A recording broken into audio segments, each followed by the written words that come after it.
सोलापूर येथे पार पडलेल्या चौथ्या महिला महाराष्ट्र केसरी कुस्ती स्पर्धेत कोल्हापूरच्या अमृता पुजारी हिने दमदार कामगिरी करत मानाचा किताब आपल्या नावावर केला।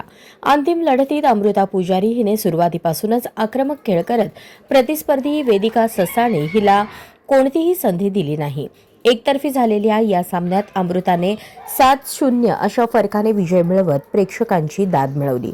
अमृता पुजारीच्या या शानदार विजयामुळे तिने पुन्हा एकदा महिला महाराष्ट्र केसरीचा किताब जिंकत डबल महाराष्ट्र केसरी होण्याचा मान मिळवला।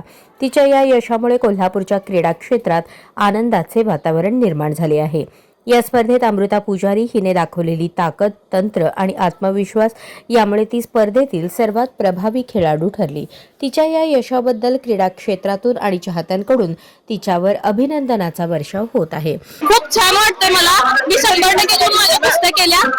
मला सपोर्ट करणारे माझे कोच दादा लवटे व सिनियर प्लेयर माझ्या गुरुच आहेत त्या स्वाती शिंदे, त्यांचा खूप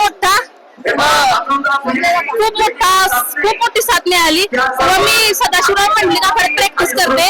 तसेच संजय दादा मंडलिक, वीरेंद्र भैया त्यांचा खूप मोठा आधार आहे आम्हाला। कोच गुरु या नात्यानं अभिमानास्पद गोष्ट आहे माझ्यासाठी। महिला कुस्ती क्षेत्रात कोल्हापूरचा दबदबा पुन्हा अधोरेखित करत अमृता पुजारी हिने आपल्या कामगिरीने राज्यभरात नवा आदर्श निर्माण केला आहे।